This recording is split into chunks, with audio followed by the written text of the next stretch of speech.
সিদ্ধান্ত হয়ে গিয়েছে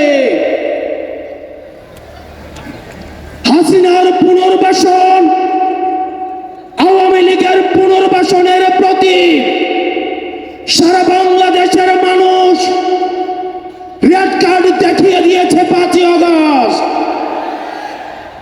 5ই আগস্টের পরে 5ই আগস্ট আমরা সিদ্ধান্ত জানিয়ে দিয়েছি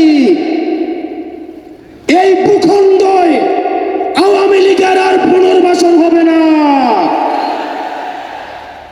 যেই আওয়ামী লীগ আমাদের দাড়ি টুপিওয়ালা ভাইদেরকে বাইতুল মুকাররমের সামনে থেকে টেনে টেনে রাস্তায় নামিয়ে এনেছিল, সেই আওয়ামী লীগের আর পুনর্বাসন হবে না।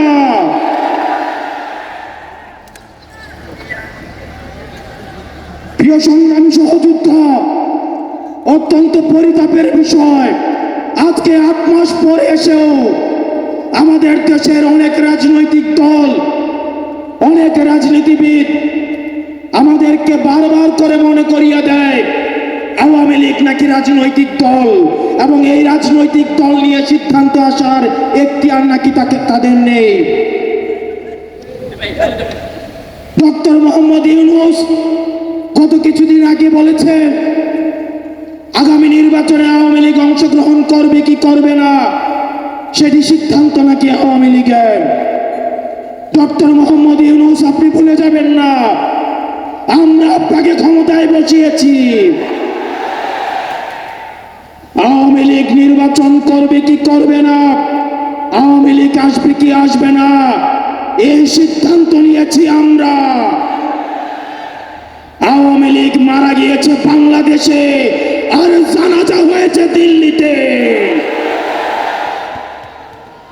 আমার ভাই আবরার এবং শহীদ আবু আলিফের রক্তের উপর পাড়া দিয়ে এই আওয়ামী লীগ বাংলাদেশে আসবে না। এই সংস্কার আমাদের দেশের সবচেয়ে বড় সংস্কার, আওয়ামী লীগকে নিষিদ্ধ করতে হবে। কোন কিন্তু অথবা নেই, আচ্ছা দেখছি এরকম কিছু নেই, আওয়ামী লীগকে নিষিদ্ধ করতেই হবে।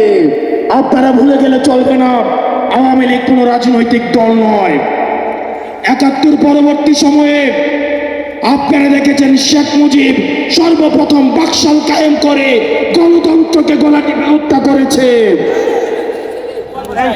এই বাকশালী দিয়ে ৩০,০০০ জাসদ কর্মীকে হত্যা করে বাংলাদেশে কসাইতন্ত্র কায়েম করেছে।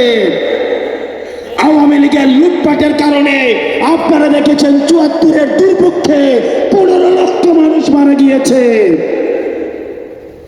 আমরা বারবার করে বলতে চাই আওয়ামী লীগ কোনো রাজনৈতিক দল নয়, আওয়ামী লীগ হচ্ছে একটি সন্ত্রাসী সংগঠন। এই সন্ত্রাসী সংগঠনকে নিষিদ্ধ করার মধ্য দিয়েই আমরা সংস্কার দেখতে চাই।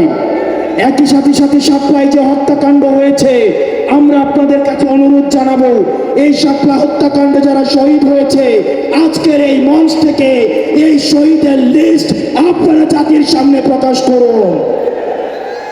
একই সাথে হাসিনার এই ফাঁসি না হওয়া পর্যন্ত প্রয়োজন হলে আমাদের শেষ রক্তবিন্দু দিয়ে এই তরুণ প্রজন্ম আমরা হাসিনার ফাঁসি নিশ্চিত করা পর্যন্ত আমরা আন্দোলন চালিয়ে যাব।